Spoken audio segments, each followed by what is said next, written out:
Okay, good afternoon. My name is Kevin McMahill. I'm the sheriff of the Las Vegas Metropolitan Police Department. I'm here to give you really a brief update on what occurred on Las Vegas Boulevard this morning.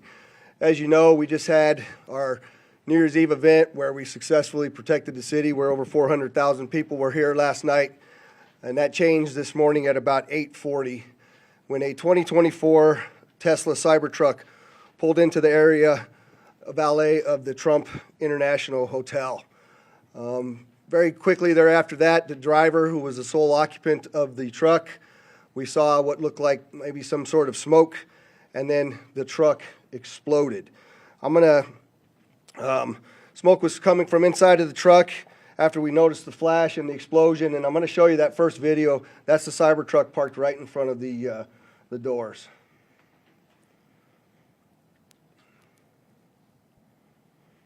Can you play that again, Carlos?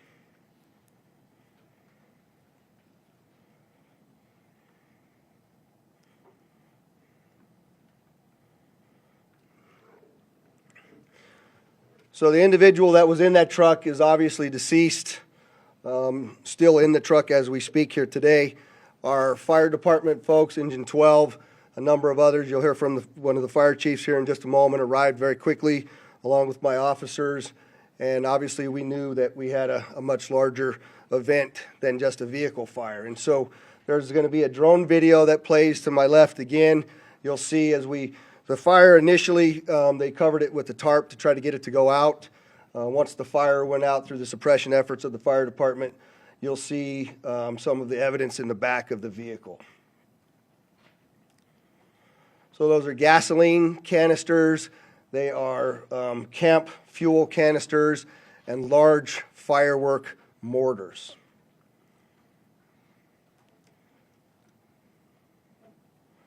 What I also would like you to pay attention to on that video, as you see that, it looks like the exterior of that truck is completely intact as it sits there. The fact that this was a Cybertruck really limited the damage that occurred inside of the valet, because it had most of the blast go up through the truck and out.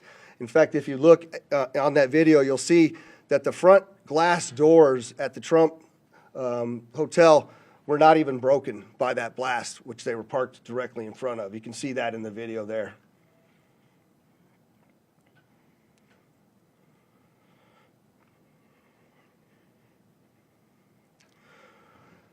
What I will update, I'm very well aware that there's a name already been reported out into the media. I am not going to confirm any names to you as I sit here today, because I cannot do that with 100% certainty of who the individual is. What I can tell you is we do know the truck was rented in Colorado. We were able to trace that truck through the Tesla charging stations, and it arrived here in Las Vegas this morning at about 7:30.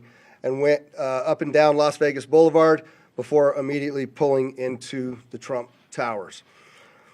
Unfortunately, there were 7 people that reported injuries during this incident. All of them still remain as minor injuries and were treated at UMC. I would like to thank the Resorts World, because as you know, we had to close down the Trump and evacuate it, as well as the Fashion Show Mall. And the Resorts World was very gracious in taking those hundreds of individuals in over there, housing them and feeding them prior to us being able to completely clear the hotel. The hotel and Fashion Show are back open for business. The Trump will remain closed as we continue this lengthy investigation as we move forward. I'm going to yield now to Chief Billy Samuels, but I'd like you to also recognize all of our exceptional elected officials that have come to support the police and the fire department and this community in remaining safe.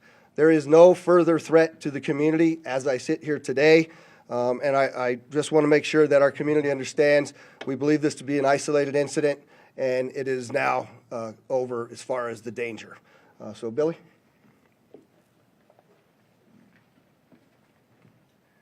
Thank you, Sheriff.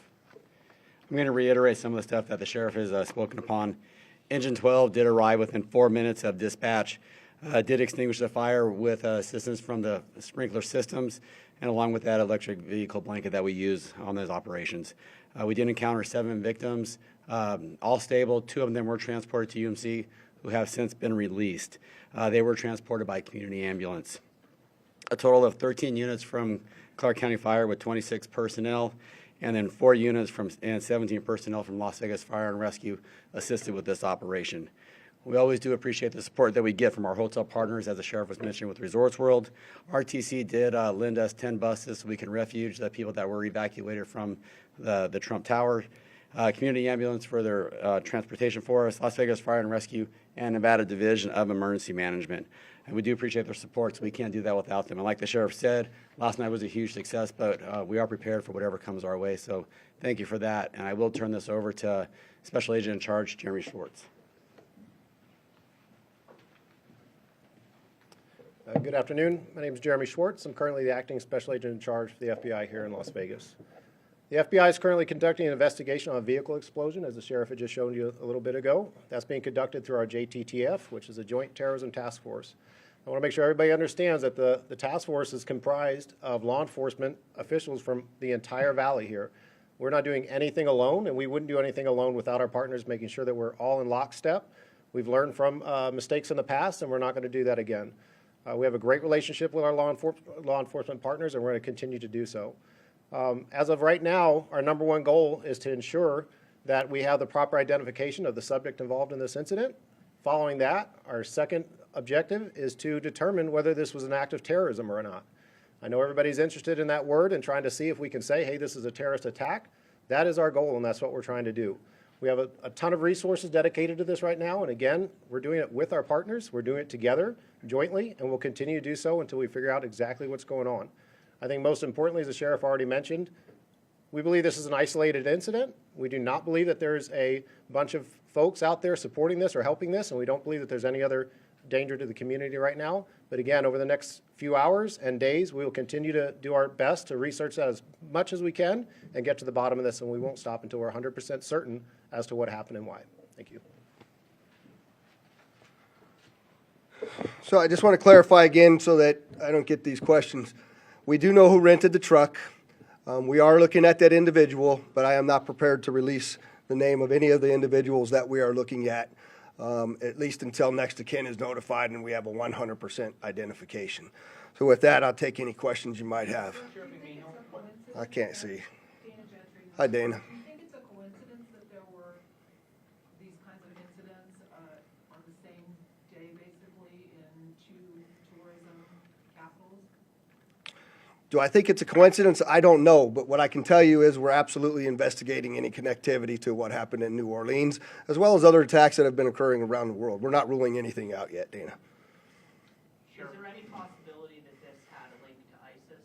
There have been suggestions that the New Orleans attack might have. Yeah, so the question is there any links to ISIS? And I will tell you that we don't have any indication of that here in Las Vegas, no overt ISIS flag as was seen in New Orleans. But again, we are investigating every aspect of this, and if that comes to light, we'll certainly update you. I'm sorry, sir. What was the time between the truck's arrival and the explosion? About 1 hour was the amount of time between the arrival of the truck here in Las Vegas, or at least our first notification of the arrival and the explosion that occurred at the tower. How long was it in the porte-cochere before the explosion? It was only there for about, it was sitting in the porte-cochere for about 15 seconds before it exploded.